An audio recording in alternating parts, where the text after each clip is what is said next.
It's in you and ages.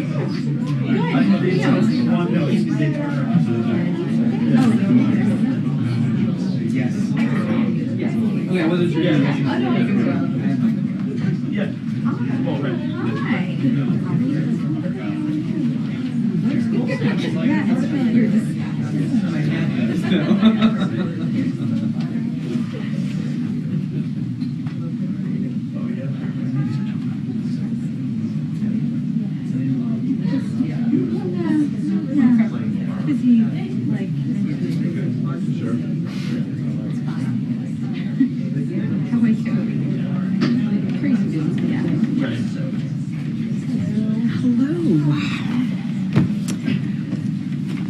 Good afternoon, everyone.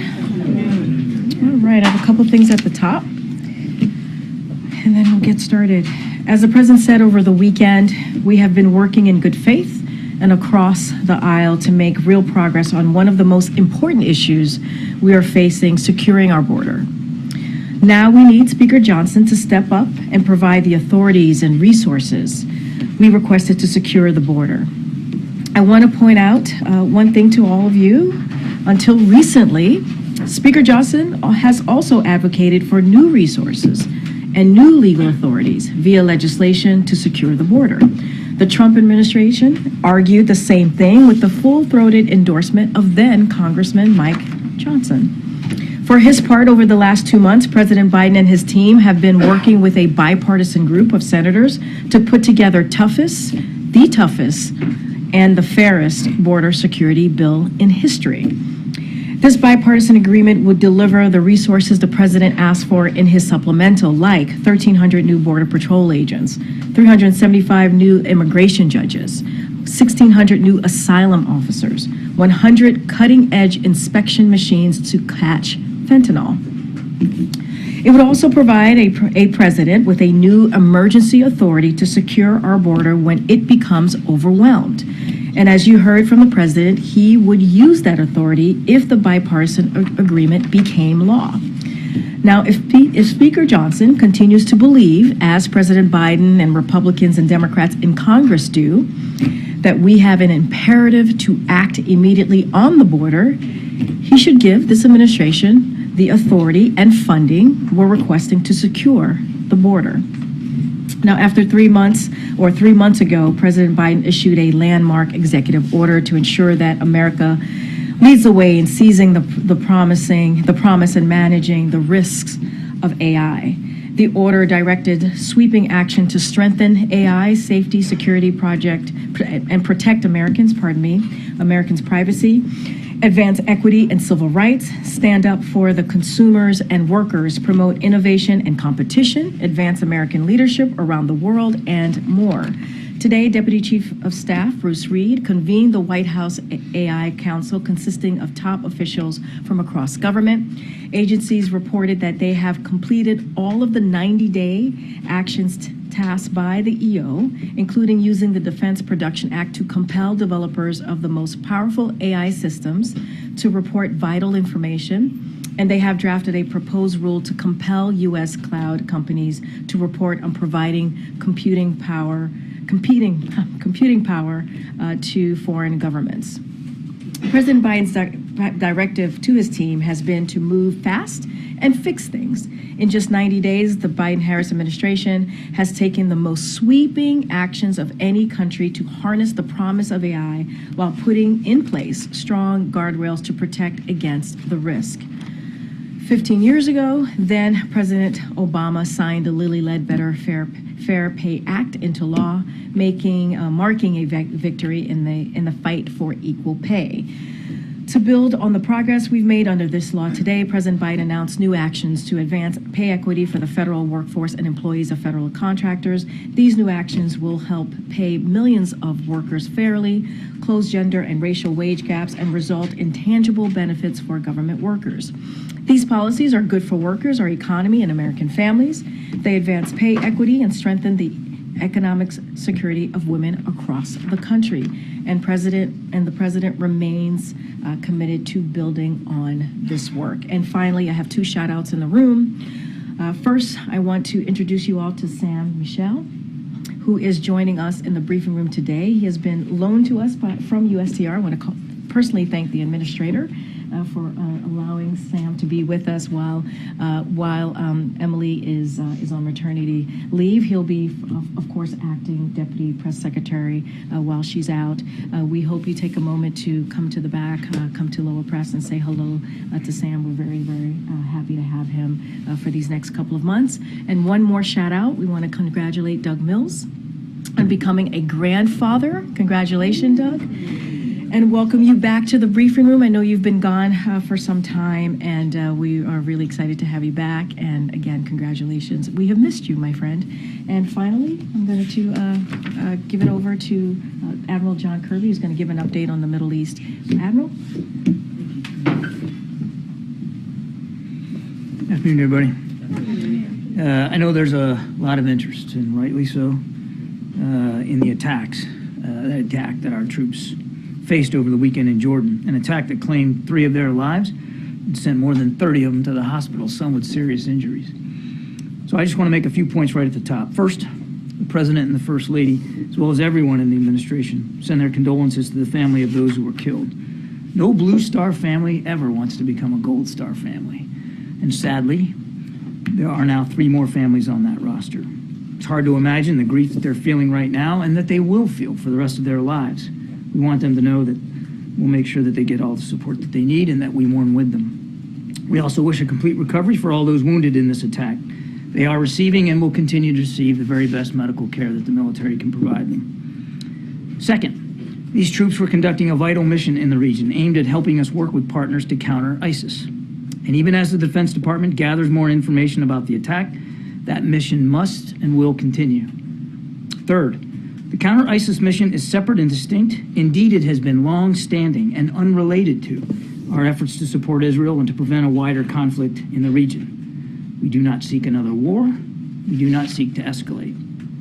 But we will absolutely do what is required to protect ourselves, to continue that mission, and to respond appropriately to these attacks. Now, I know the first set of questions I'm going to get are, well, what does that look like? What's appropriate, and what response options is the president considering? I hope you can understand why I'm not going to telegraph any punches here from the podium, nor will I get in front of the president or his decision-making. He's met twice with his national security team yesterday and today. He's weighing the options before him. As he said yesterday, we will respond. We'll do that on our schedule, in our time, and we'll do it in the manner of the president's choosing as commander-in-chief. We'll also do it fully cognizant of the fact that these groups, backed by Tehran, have just taken the lives of American troops. And I think I'll leave it there. Now, quickly, just on one other topic. Over the weekend,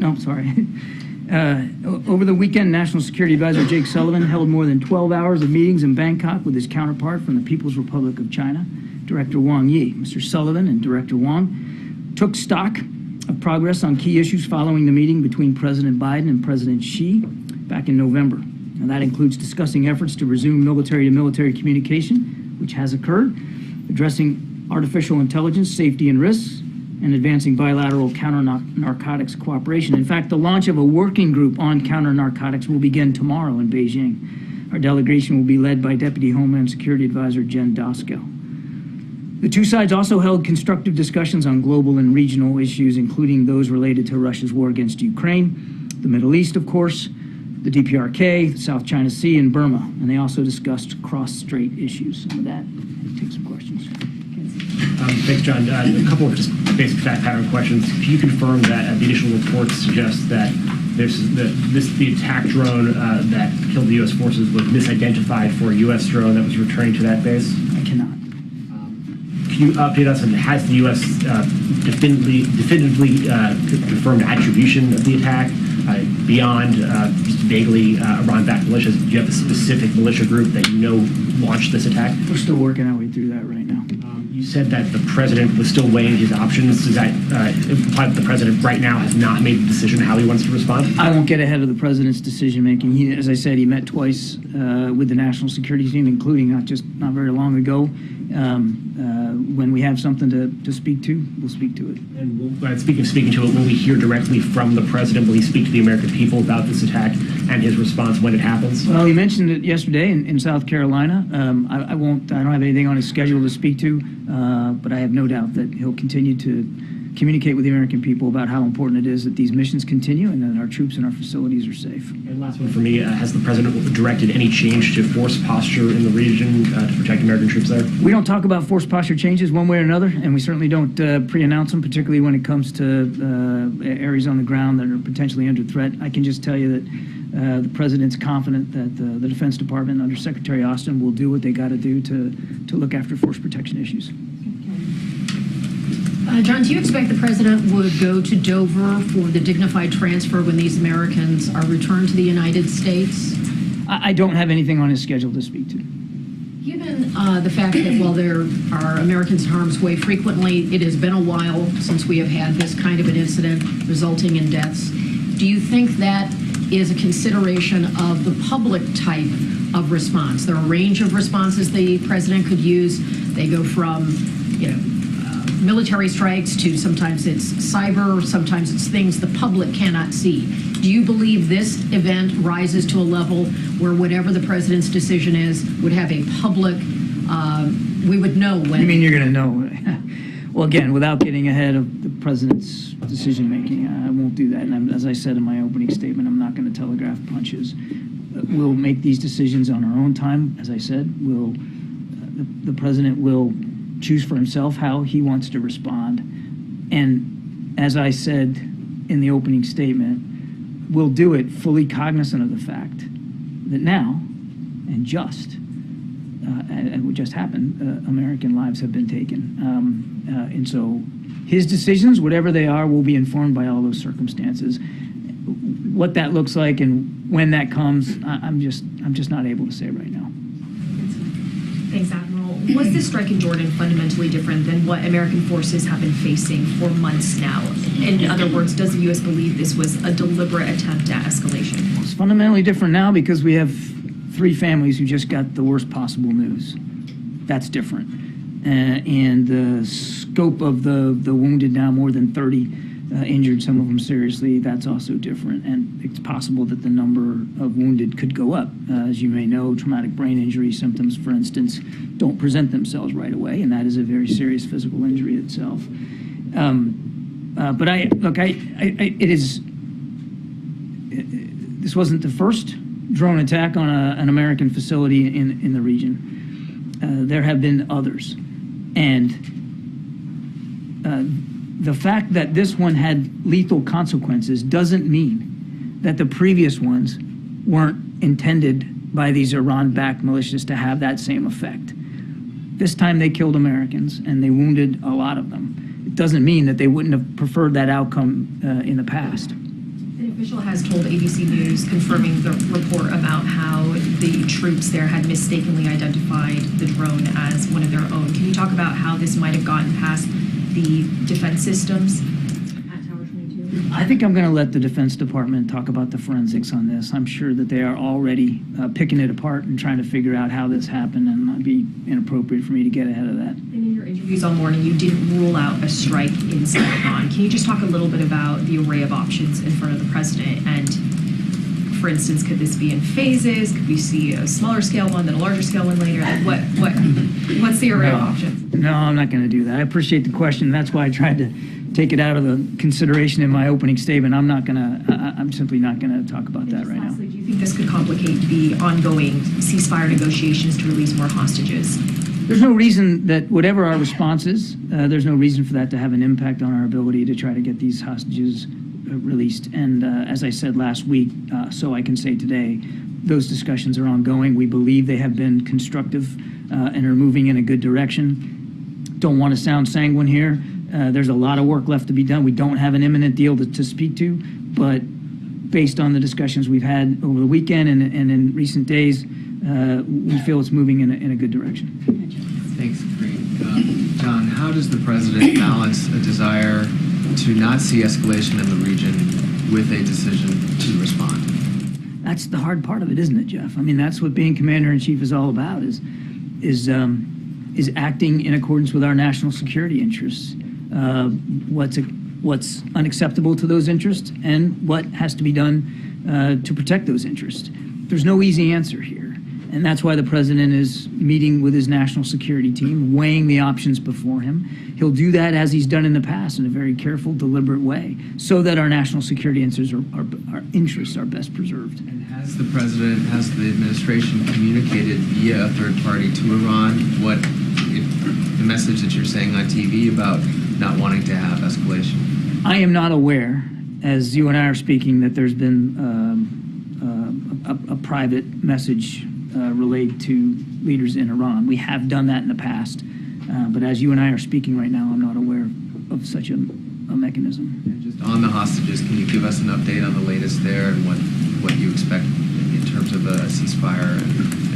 Well, again, the discussions have been pretty constructive. What we're, and I want to be careful here because don't want to say anything that would torpedo the deal we're trying to put in place. But what we're trying to work on is another humanitarian pause of sufficient duration that will allow a large number of hostages to get released. And as you've seen in the past, when we did this back in November, you got to have a pause in the fighting to get them safely out. So that's what we're aiming at. And then, of course, if you get that period of time, whatever that ends up being, then you can take advantage of it to get more humanitarian assistance. And certainly, when there's a pause in the fighting, that means there'll be a reduction in civilian casualties, which is also a goal of ours. Admiral, can you confirm, is the president currently actively considering potential attacks inside Iran? We are not looking for a war with Iran. We are not seeking a conflict with the regime in a military way. And as I said in the opening, we're not looking to escalate here. This attack over the weekend was escalatory. Make no mistake about it. And it requires a response. Make no mistake about that. I will not get ahead of the president's decision making. So you're not saying either way whether striking inside Iran is or isn't. We are not looking for a war with Iran, MJ. I am not going to speak to the president's decisions. And the administration's assessment for a number of months now has been that Iran does not want a direct war with the U.S. either. Does yesterday change that assessment? I'm not at liberty to discuss or to speculate about what the supreme leader wants or doesn't want.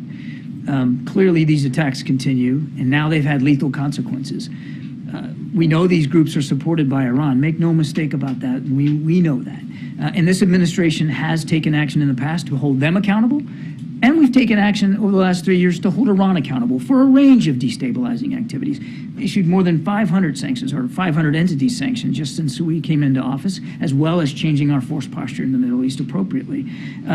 So we'll just, we'll continue to look at the options available to us. Is it clear to you now whether the attack yesterday was at Iran's direct urging, or if this was more a proxy group that was mostly acting on its own? I'm not going to talk about intelligence issues. We know that Iran supports these groups. The degree to which they order and direct is something that intelligence analysts will look at. We know they support them. We know they resource them. We know they train them. We know that they're certainly not discouraging these attacks, whether it's attacks by the Houthis, what Hamas did on the 7th of October, what Hezbollah has proven capable of doing, and now, of course, what these militia groups continue to do in places like Iraq and Syria, and now Jordan. And just one last one on the UNRWA controversy. Israel says that they have information about 13 employees who were connected to the October 7th attack. Do you have any reason to believe that might have been more widespread, that there could be information that later indicates that it was beyond those 13 people? I haven't seen any information that affirmatively makes that case, that it's more than now 13. I think last week we were looking at a dozen. That's why an investigation is so dang important here, so that we can look at the scope of the problem set. But you got 13,000 UNRWA employees, the UN Relief and Works Agency. You have 13,000 of them in Gaza alone.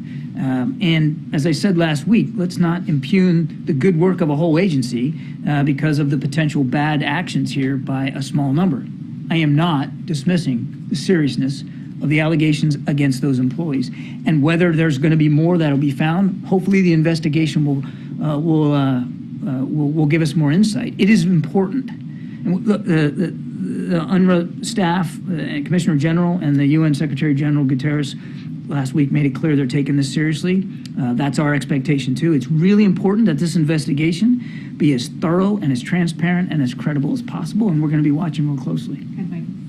John, can I push you a little bit more on the hostages and the potential linkage between the hostages and whatever action you guys decide to take?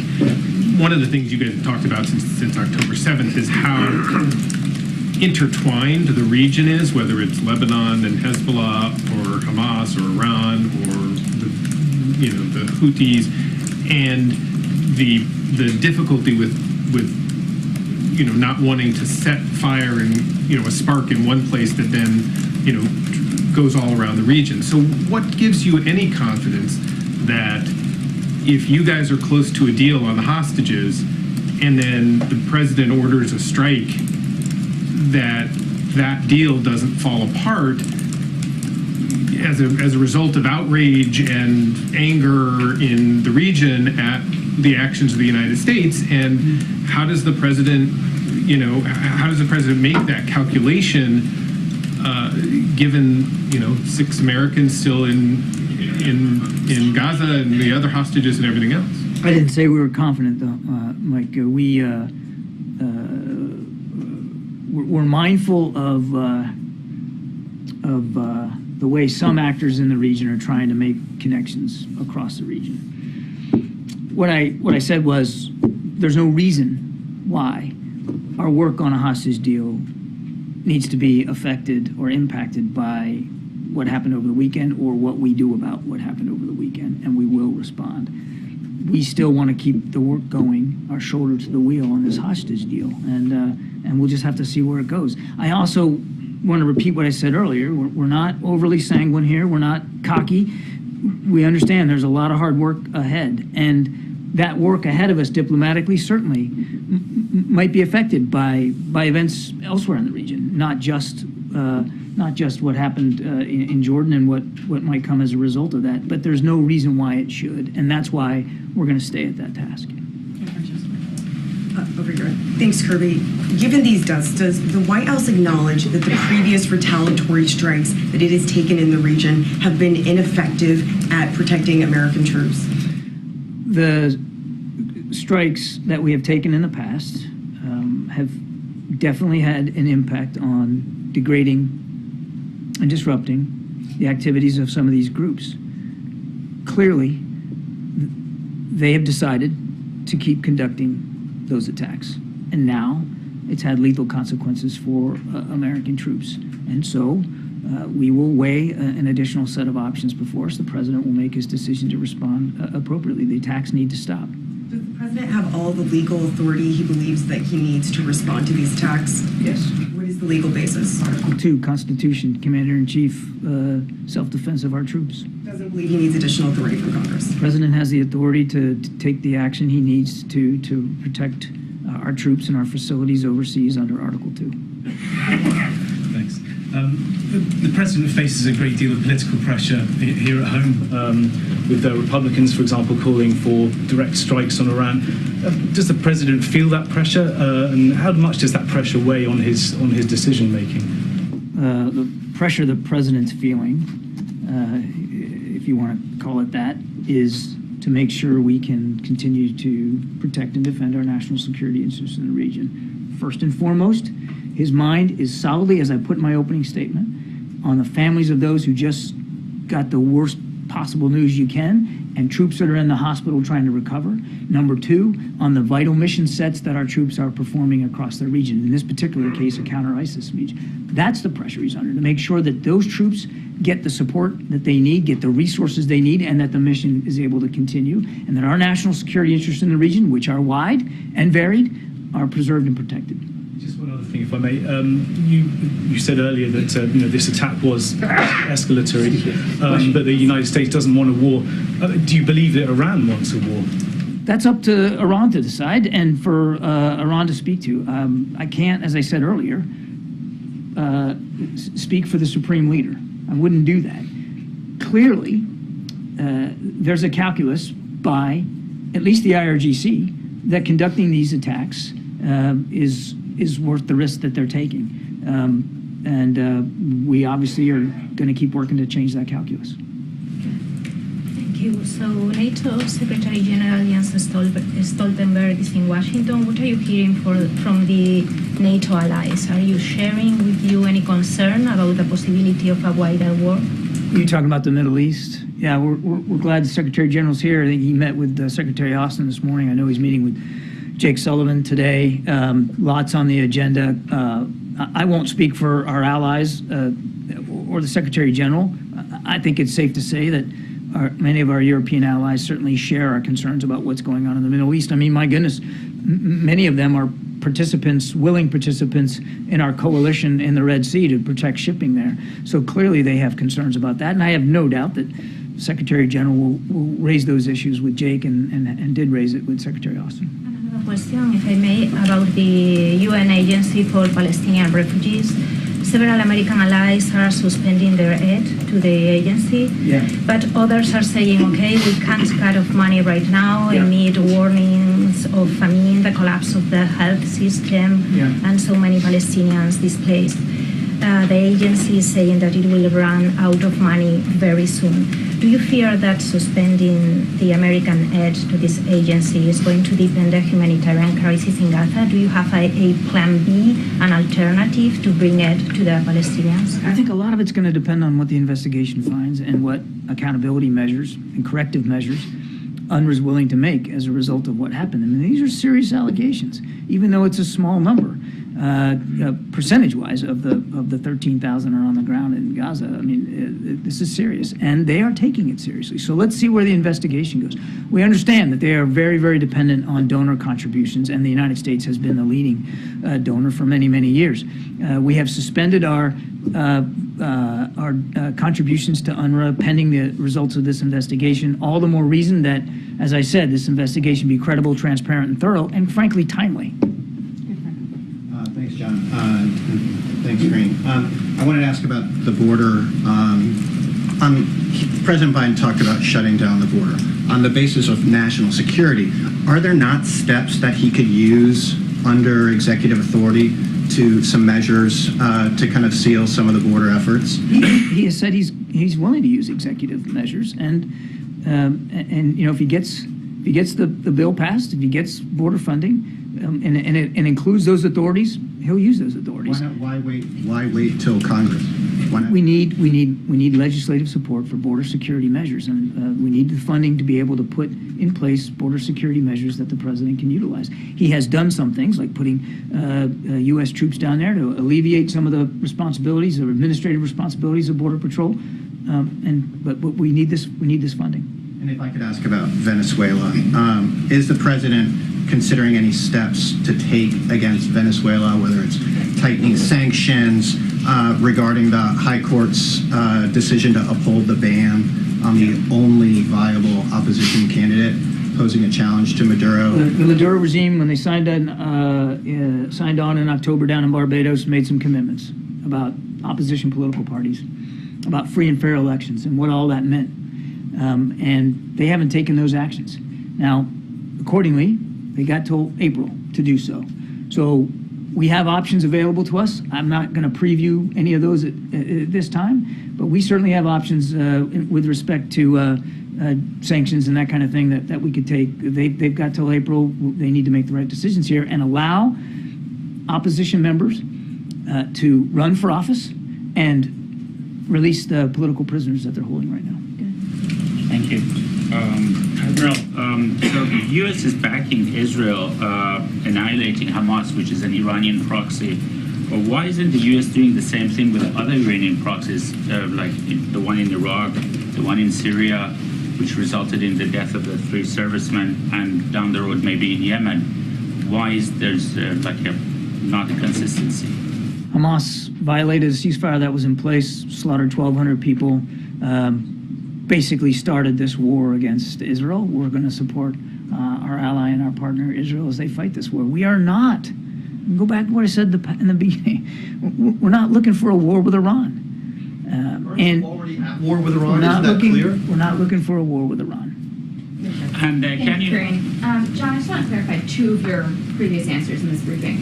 Are you suggesting, in response to the border question, that the president is withholding executive action on the border until he gets the money that is part of this supplemental? No, I'm not suggesting that. I'm suggesting that the way forward, the proper way forward, is to get this supplemental passed. And then, in response to MJ's question earlier, it sounded like the administration has ruled out strikes within Iran. Jackie, I appreciate the question. I think you can understand. I hope you can understand. I'm not going to telegraph punches here. We are not looking for a war with Iran. We are not looking to escalate the tensions any more than they already have been escalating. In fact, everything we've done has been designed to try to de-escalate those tensions. That said, this was a very serious attack. It had lethal consequences. We will respond, and we'll respond appropriately. I'm not going to telegraph what that's going to look like. The question, though, was if you were actively considering targets inside Iran, and your answer was, we don't see conflict with Iran, which indicates that the administration would view strikes within Iran as escalatory. And so is it that the administration ultimately does not hold Iran responsible for these attacks, or that the current level of risk and loss to U.S. troops is somehow acceptable? I do appreciate the question and the chance to say it again. I am not going to telegraph punches for the President of the United States. I'm not going to get ahead of his decision space and how he's going to respond. We'll respond appropriately. And you're right. This attack had lethal consequences, which these attacks in the past have not had. And as I said in my opening statement, as we work through what those options are, we'll be mindful and informed by the fact that there are now 3 American soldiers that have been killed. So it's clear, obviously, that didn't work. Does the president have any regret over not punching back harder in any of the prior responses that he's taken to these proxy attacks on U.S. forces? I think I would push back on the idea that we didn't push back harder. That we have taken significant action against Iran economically. We have certainly taken some additional and more aggressive steps to go after these groups. We're certainly taking aggressive action against the Houthis to try to defend shipping in the Red Sea. I mean, this idea that somehow we've just whistled past the graveyard here and walked away from the challenge that Iran poses just isn't borne out by the facts. These proxy groups have been attacking our troops and our facilities in Iraq and Syria well before this administration as well. And we... For instance, Mike Waltz said this morning that when you're trying to play defense constantly rather than punching back in a meaningful way, this blood is on this administration's hands. What is the response from the White House to an accusation like that?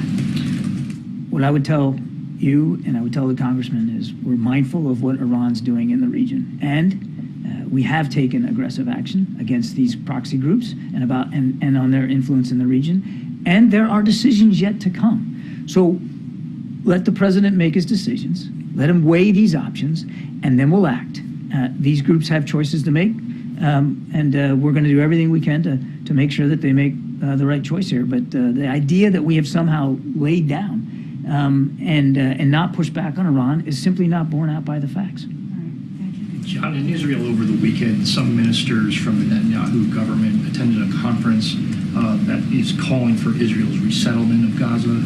Did the administration notice that? Did you have any view on that? Some of this rhetoric and the language that was attributed to some of these ministers at this event, irresponsible, reckless, incendiary, I'd go so far as to say, and certainly doesn't comport with our strong policy statement. What we have made clear that there can be no reduction in Gazan territory. What does it say, though, about the persuasive efforts you've made to try to prevent Israel from pursuing these settlements? Look, I wouldn't, you got a couple of ministers in the cabinet using this reckless behavior or conducting this reckless behavior and making these incendiary comments, that doesn't mean that we still don't have an open line of communication with Prime Minister Netanyahu and his cabinet, the war cabinet, and that they haven't been receptive to listening to us and to our messages. These are individual cabinet members. They can speak for themselves and what they said and what they did. It doesn't comport with our view, and we find it reckless. In the back. Oh, sorry. You said that the president, in his response, has authorization under Article 2. Does that mean that he's planning to bypass Congress in any matter of war in terms of this response? I'm not going to get ahead of his decision-making. He has the authority under Article 2 as Commander-in-Chief. And as we have in the past, so we will in the future appropriately inform leaders in Congress about what we're doing in keeping with that authority. Okay, so I just want to follow up because the president was sent a letter on Friday from a bipartisan group of lawmakers, and he had been accused of unauthorized strikes against the Houthis by bypassing Congress. They said no president, regardless of political party, has the constitutional authority to bypass Congress on matters of war. Do you think that that would apply here, given this escalation? We're not at war with the Houthis. We're not looking for a war with Iran. The president is comfortable that he has the appropriate legal authorities to act in self-defense of our ships, our sailors, and our troops and our facilities at sea or ashore. Right.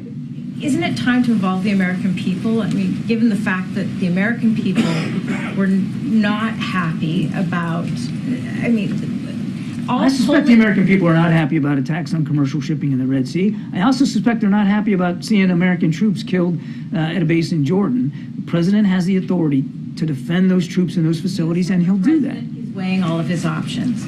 This is an election year. Is the president looking at his polling when he's weighing all of these options? Is the president looking at what? My goodness. That's a heck of a question. He's not looking, ma'am, let me just stop you right there. Let me finish my question. Commander-in-Chief is not looking at polling or considering the electoral calendar when he's defending. How they feel about the war on Gaza? Oh, now, can I answer the question? He's not looking at political calculations or the polling or the electoral calendar as he works to protect our troops ashore and our ships at sea. And any suggestion to the contrary is offensive.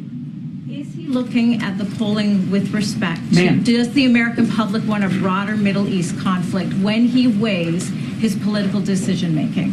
Ma'am, I've answered that question. Okay, let's go. You didn't answer that question. Is he weighing that? He is not concerning himself with the political calendar. The American public have the opportunity to weigh in on whether they want Made in America stamped on the bombs that are going to be dropped. We're going to move on. Go ahead, Phil. Thanks, Karine. You touched on this briefly in response, I think, to Jackie's question, but what is the president's response to Republican critics who are of the mind that this attack was the result of perceived weakness? For instance, the chairman of the House Armed Services Committee said that President Biden's fear of escalation has morphed into a doctrine of appeasement. They can speak for themselves. That's obviously not the way we see this. We have held Iran accountable, as I've said, through various means and methods. We will continue to do that. We'll continue to act to defend our troops and our facilities and the missions and our national security interests. And then a follow-up on the border. The terms of the Senate deal that are under discussion would give DHS expulsion authority if border encounters hit an average of 4,000 a day over the course of a week. Does the president consider that threshold of daily encounters a crisis? I'm not going to negotiate in public. I'm just asking, of course. You're asking me about a specific provision that you allege is in the deal. And as Karine has said many, many times, and she's absolutely right, we're not going to negotiate here in public of what's in or what's not in this deal. Setting aside the deal in question and waiting for more details to come to light, is there a number in particular with regards to border crossings that the president would see as a crisis? The president himself has talked about the fact that there's a crisis going on at the border and the numbers are too high, and we're going to do what we have to do regionally, not just with our own border patrol, but regionally with Mexico and other countries to see if we can get that number down. Thanks, sir. A question on Venezuela. My colleagues are reporting that the administration will restore sanctions on the country's energy sector. if opposition candidates are not allowed to run. If Venezuela were to lift that ban, would the U.S. not take the options that you were referring to earlier? A lot's going to depend here on what Maduro and his regime do. They've got till the spring to honor their commitments, the commitments they made back in October, to allow opposition parties and opposition candidates to run freely as qualified for president and to release political prisoners. They've got the they've got decisions they have to make before we weigh what decisions we'll take. John? Thanks a lot, Karine. John, the Iranian Foreign Ministry has denied any involvement in this drone strike in northeast Jordan. What's your response to that denial? They support these groups. They resource them. They provide them weapons. They train them. They certainly aren't discouraging these attacks. To what degree it was directed out of Tehran, I can't say. And I wouldn't get into intelligence assessments one way or another, but clearly they continue to support these groups. So clearly there is a responsibility that appropriately needs to be laid at the feet of leaders in Tehran. And then you also said the president is consulting with his national security advisors in terms of what steps he may take in response to what happened on Sunday. Will the president also reach out to congressional leaders just to consult with them? Will he reach out to, for instance, as we have in the past, so we will in the future. We will do appropriate notifications with leaders in Congress, as we have just in the recent past. We'll continue to do that appropriately going forward. Last question. Yes. Thank you, Karine. Thank you, Mr. Kirby. Two questions. The AP is reporting that apparently there was a confusion between this enemy drone and another drone that has been launched out of this U.S. installation. And I guess two officials have stated that this was a confusion, and apparently the enemy drone was confused with an American drone that was returning back to that U.S. installation. Do you guys have any information about that? That was, I think, one of the first questions I got here in the briefing. And as I said then, I can't corroborate those accounts by U.S. officials. The Department of Defense is, as you would expect them to do, going through all the forensics here to figure out exactly what happened and how to make sure it doesn't happen again, and I certainly would not get ahead of them on that. Just going back to the Venezuelan subject that we've been discussing, as you know, Maria Corina Machado is a leading opposition candidate there. She's being banned for running for office for 15 years by the Venezuelan Supreme Court. Does that put things in perspective? Because there's some reporting that the U.S. is expected to renew the sanctions against the Venezuelan oil. Again, we now dealt with it a few times here. I don't have any additional context to relay to you. Mr. Maduro and his regime have decisions they have to make. We want to see them meet the commitments they made back in October to allow opposition parties and candidates to run appropriately and to release political prisoners. We have decisions to make as well. If they don't do that, they've got till April. We'll see what they do. Thank you. Appreciate it. Thank you. Thank you, John. Thank you. Okay. Speak. Thanks, Karine. Has the president called already, or does he plan to speak with the families of the fallen service members? Don't have any calls to read out. Obviously, and as Kirby started off this briefing, obviously the president and the first lady sent out their deepest condolences and heartfelt thoughts to the families, to their friends, and also the units, their unit as well. And this is a sad day. Yesterday was a very, very sad day for not just their family and the units and the friends, but also the American people. And so obviously we continue to mourn with them. Once we have more to share about a call or outreach, certainly we will let you all know. The president's scheduled to travel tomorrow on some political travel to Florida. Does he plan to keep that, or is he going to stay back in Washington to consult with his national security team? So the president will continue his travels tomorrow to Florida. It's a political travel. So any specific questions you may have, I know you're not asking me. Yeah, I know you're not asking me that. Obviously, the campaign will answer those questions about the particular travel tomorrow. The president has been, I think the admiral started off the briefing saying that the president met with his national security team, including Secretary Austin, this morning, and continues to stay focused on what's going on, obviously, in the Middle East, and continues to stay updated. I just don't have anything to share beyond that. And why is he going to continue traveling, doing political travel in the midst of this? Well, as you know, and you hear us say this all the time, the president is president wherever he travels, wherever he goes. It doesn't change in this instance. Obviously, what we saw happen yesterday in Jordan to our service members is it's a sad day. It's deeply troubling. And you heard the president yesterday in South Carolina. I know you were part of the pool that was traveling with him this weekend. He said, we shall respond, and he means that. Obviously, we're not going to telegraph what that's going to look like, and the president's going to make that decision. Just don't have anything else to share, but he can be president. He was able to speak to that in South Carolina at a political event and made sure that he lifted up the 3 souls, as he said, who were lost yesterday. And so he can certainly be able to deal with an issue like this, a very important one, obviously, anywhere that he is. And then lastly, for me, is the administration contemplating any changes to the supplemental funding request for additional needs for security for American troops in the region after this incident, or the potential response to Somebody was coughing, so I missed the beginning of your question. I apologize. Changes to the supplemental? In light of recent events, will more funding be needed? Oh, I see.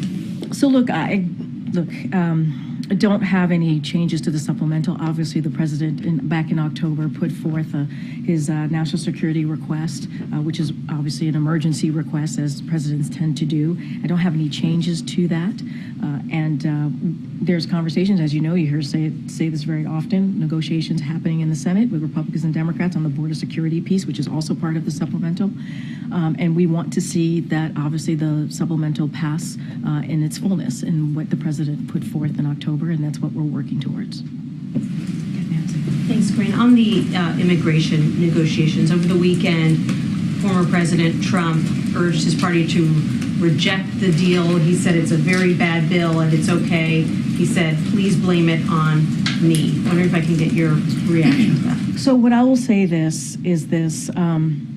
You've heard the president. You've heard the president loud and clear. Congress needs to act. They must act.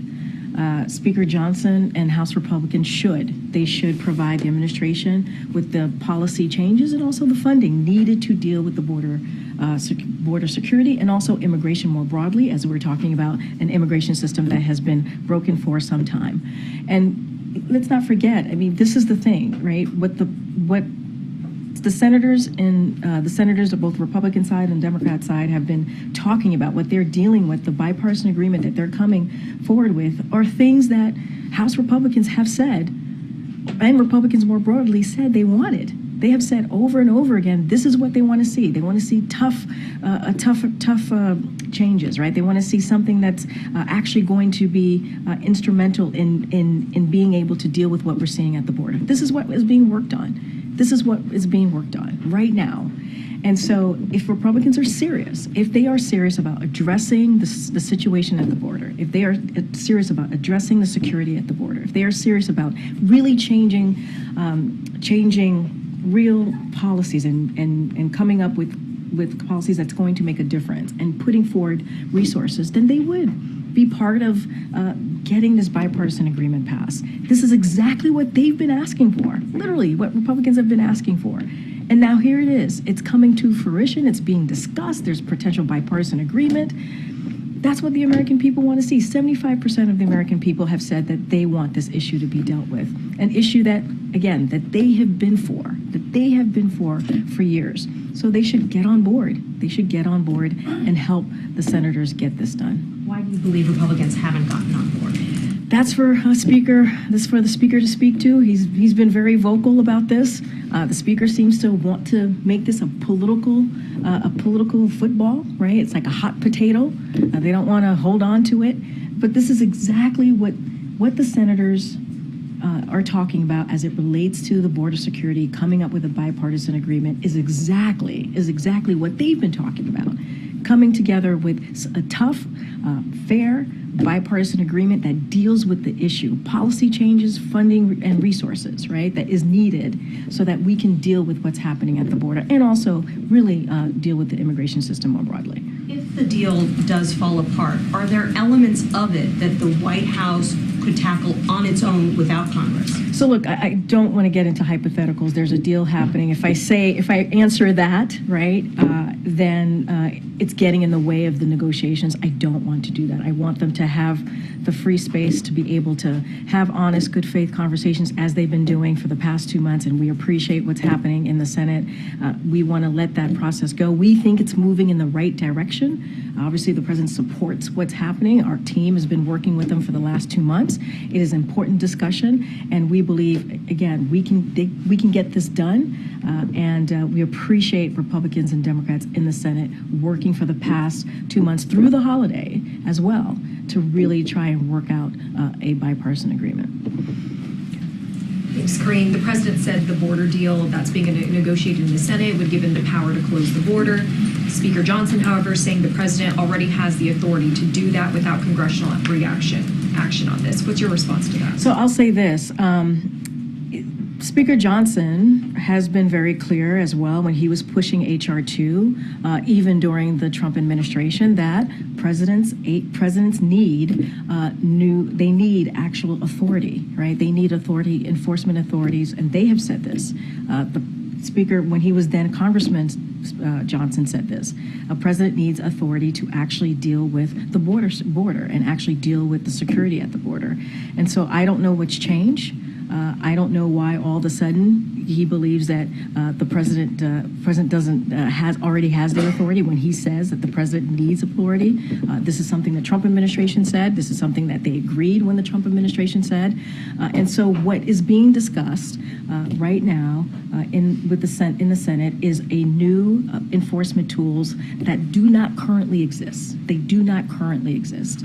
And so that's what the president is speaking to, and he says the moment that he has those new enforcement tools, that he will act. The day that he signs it, he will act.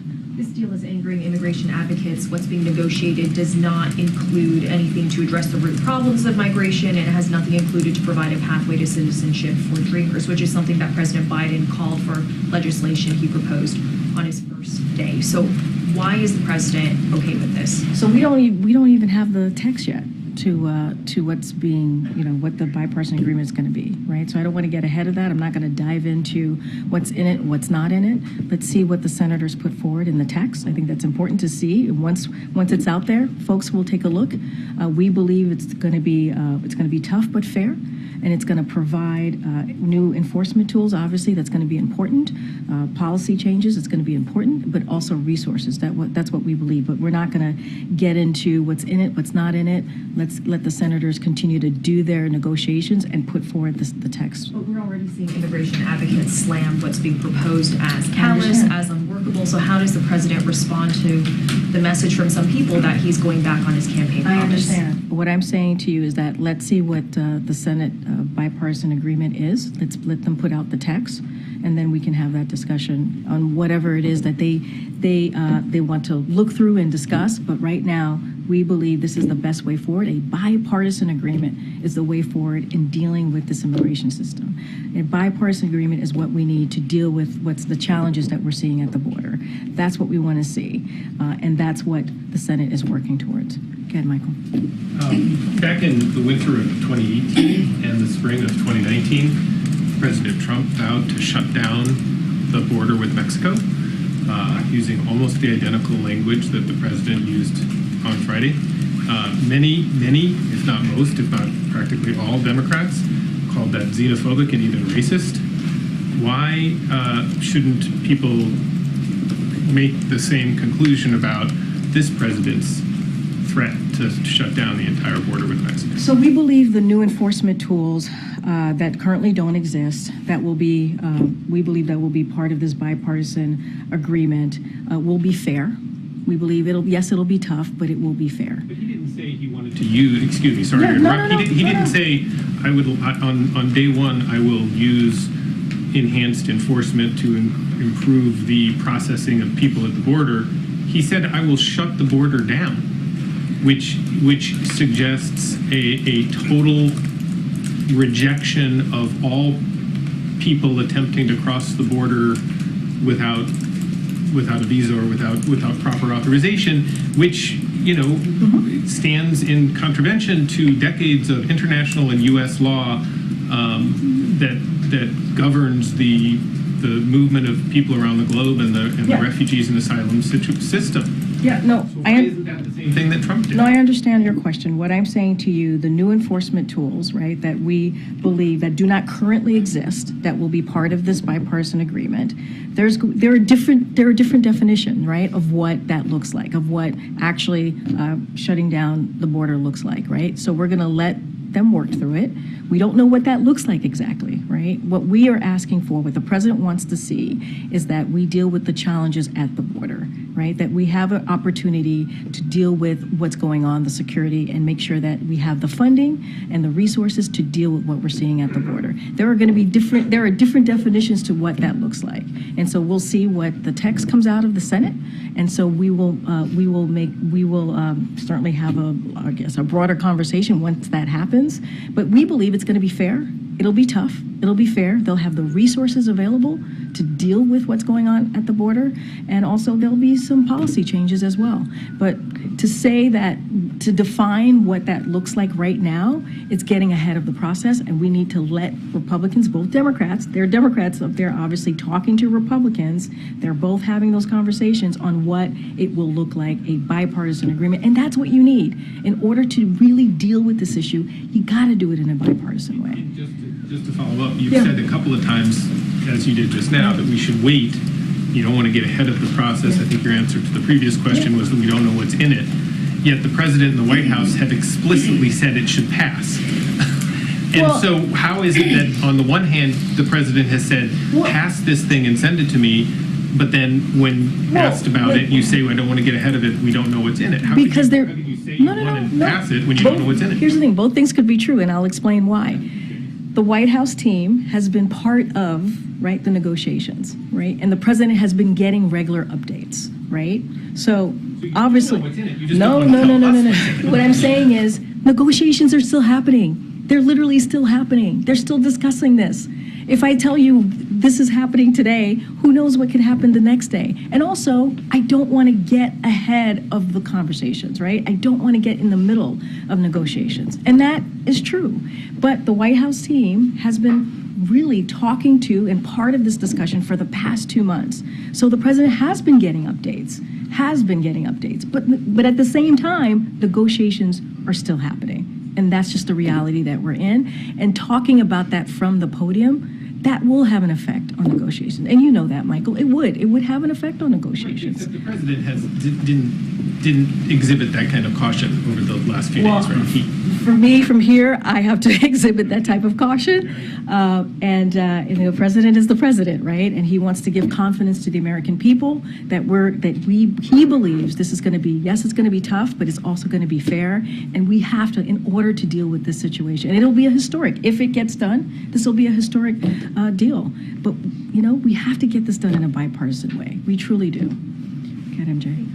The families of some of the American hostages are back in Washington this week. Is the president willing to meet with them again? I don't have anything to read out. As you know, Jake Sullivan, the president himself, Secretary Blinken have met with the family of the hostages in the past. Just don't have anything to read out on his schedule at this time. And just we reported last week that the president had met with some of the ceasefire advocates backstage at the UAW conference. I wondered whether this is a kind of conversation that the president is willing to have more of these kinds of conversations going forward, given the immense pressure that he is facing from advocates calling for a ceasefire, calling on him to support a ceasefire. Yeah, so, it's hard to say if he's going to have regular conversations.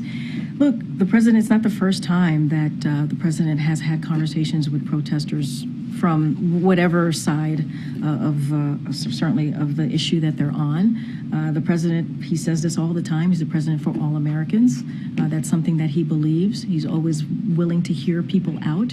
And he believes, and we've said this before, when it comes to protesters, Americans have the right for their voices to be heard, just as long as they do it peacefully. And so hearing that, what the president speaking to protesters, that's who he is. He's going to listen to Americans and hear what they have to say, just as long as they do it peacefully.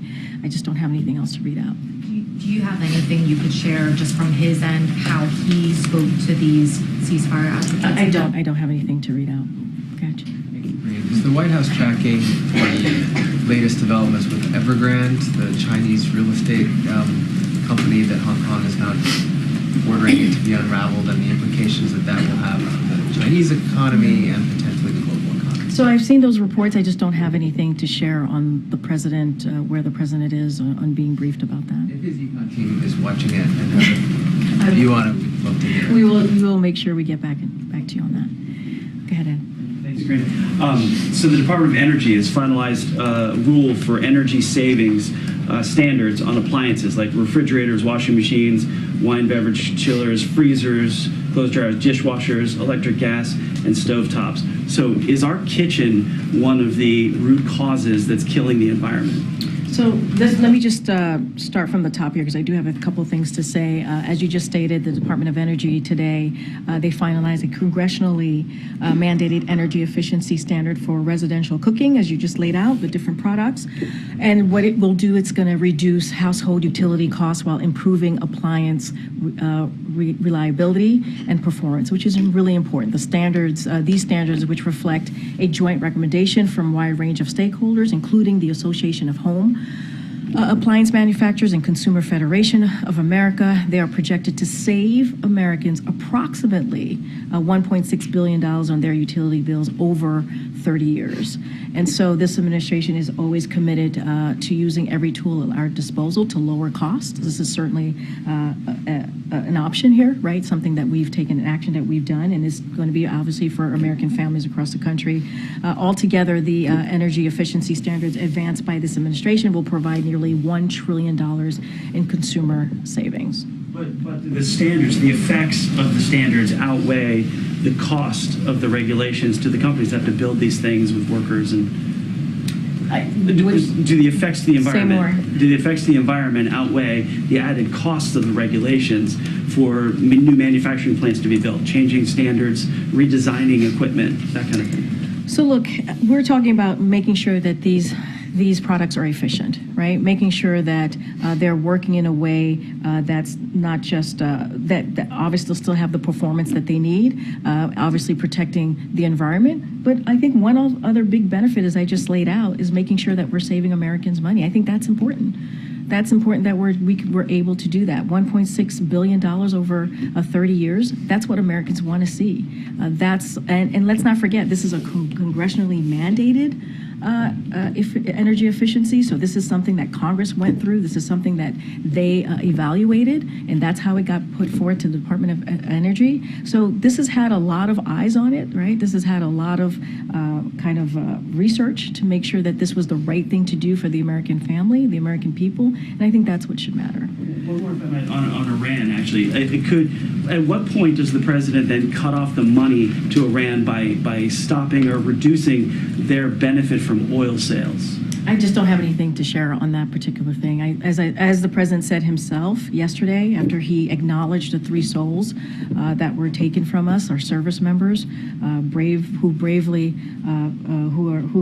protect our national security and obviously us as a country. He said that we shall respond. So I'm just going to not get ahead of that. Okay, Dan Bryan. Thanks a lot, Karine. On the border, when the president said that he would shut down the border, does that mean that the president would temporarily sign off on shutting down border crossings at ports of entry? I'm not going to get into specifics and details. The president is very clear. He wants to make sure that we deal with the border security, that we deal with the challenges at the border. And he has said if these new authorities, right, these new enforcement authorities were made into law, obviously he would use it. They're working through the text, right? The Senate is working through the text on what that looks like, how that is defined. So not going to get into specifics from here. Give us a little bit more about what the president meant when he said he would shut down the border. Well, it's very clear. He'd stop people being able to cross back and forth for, What he jobs, wants to for do employment, is for trade. No, I hear you. What he wants to do is make sure that we deal with the challenges at the border. That is what he wants to make sure that we do. He wants the new authorities, the new enforcement tools that is being discussed, that he believes, if it's put into law, will help him deal with the issues at the border. And not just that, we're talking about immigration policy, actually doing meaningful changes to immigration policy so that we can deal with a broken system, a broken immigration system that has been broken for some decades now. And so we'll have some, I'm sure once they come to and have a bipartisan agreement, the text will be released, and then we'll have more to share there. I think I have to go. I have to go. Is what you're saying, right? Well, Shut down I'll the say border this. means shut down the border? I'll say this. The first day of his administration, the president took this issue very seriously. He put forth a comprehensive piece of legislation to deal with what's happening with the immigration. You don't get to decide, but you don't get to decide what I say and what I don't say. Either you hear me out, or we can, I'll see you on Wednesday. Totally up to you. Totally up to you. I just want to know if he means All right. what he says. Okay. He means what he says. Not going to go into details here. Here's the reality. The immigration system is broken. It's been broken for decades, even in the last administration. The president introduced this piece of legislation 3 years ago. House Republicans got in the way. They refused to do anything about it. Now he's in this position to have a bipartisan agreement that the Senate has been working on with Republicans and Democrats on a real solution to move forward. 75% of the American people, majority of the American people, want us to work on this issue. And they've been very clear. The 2022 midterm elections, what did they say? They want to see Congress doing things in a bipartisan way to really address the issues that matter to them. Here's this president actually working with Republicans and Democrats to deal with this issue. That's important. And I think that's what the American people care about. I'll see you guys on Wednesday. Thank you so much.